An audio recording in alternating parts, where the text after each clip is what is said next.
Never was so much owed by so many to so few. Winston Churchill.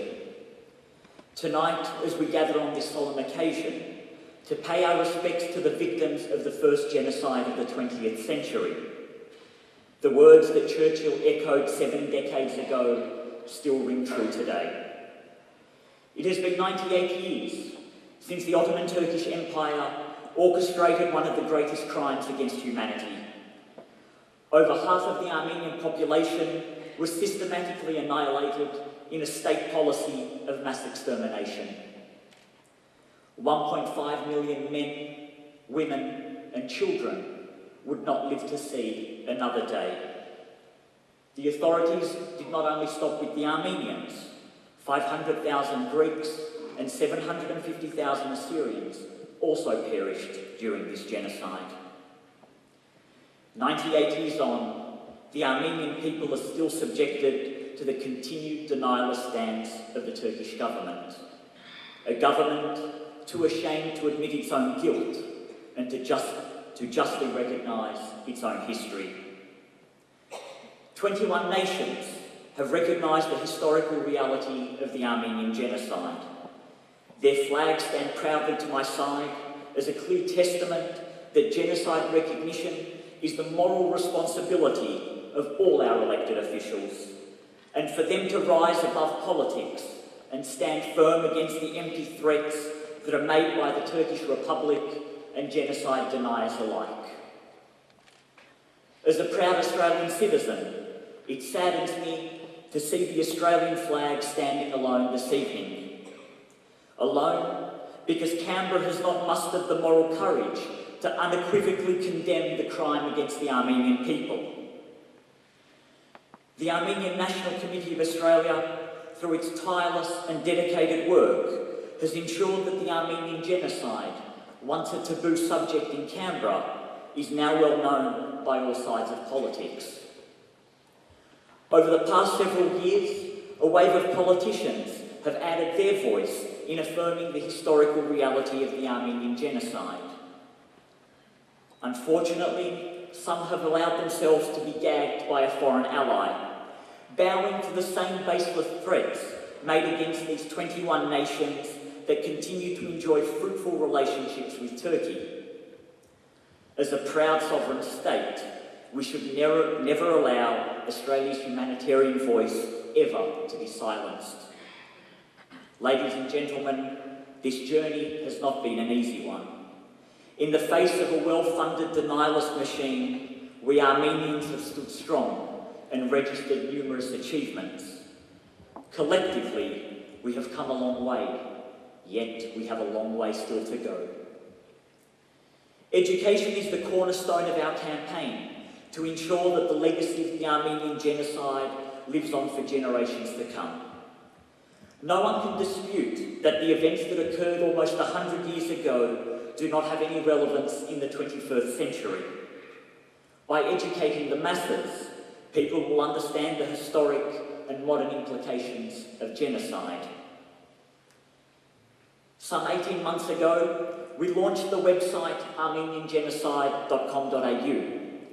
With the specific focus on New South Wales school students and teachers, this website was developed by leading Australian academics in the field of genocide studies to provide an educational resource to teachers and students alike studying the topic of the Armenian Genocide. The content was prepared in line with the New South Wales Board of Studies curriculum, and today, students all across this state have elected to study the Armenian Genocide as part of their modern history curriculum.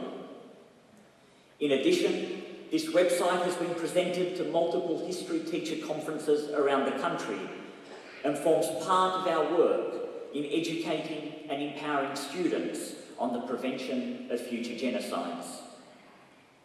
98 years on, our struggle continues.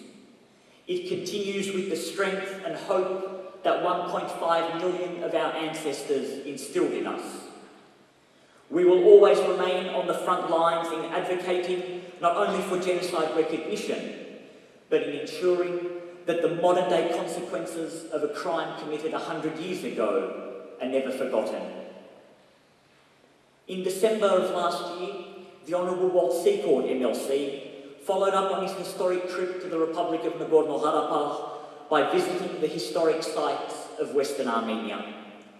This fact-finding mission, made possible with the financial assistance of the Armenian National Committee of Australia, allowed Mr. Secord to visit the sites of Gus, Van, Mush, Ani, and other Armenian populated cities which were completely emptied during the genocide.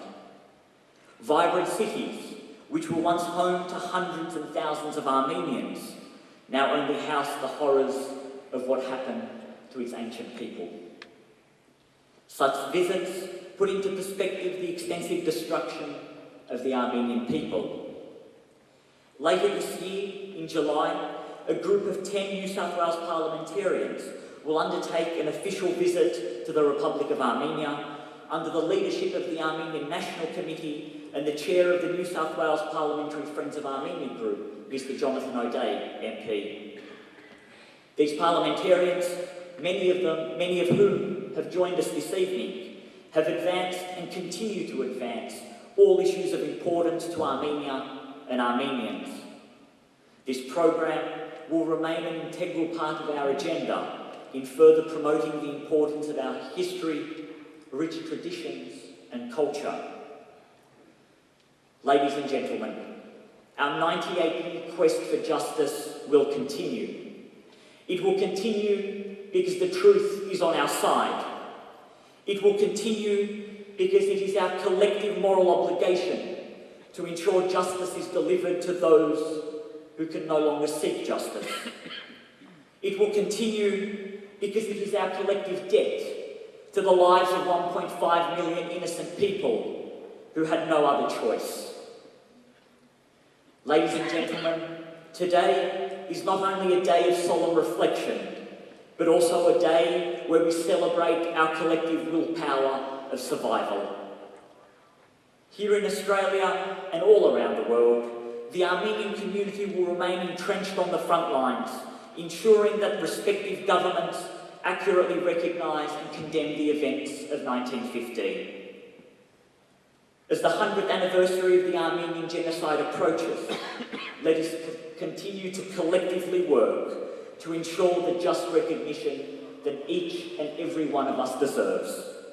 Let us collectively continue to work to ensure that the Australian flag stands proudly among those nations who have already recognised the genocide. To those who have stood with us, we salute you. To those who are still in the darkness, we will help guide you. And to those who continue to deny, the lives of 1.5 million Armenians will weigh on you.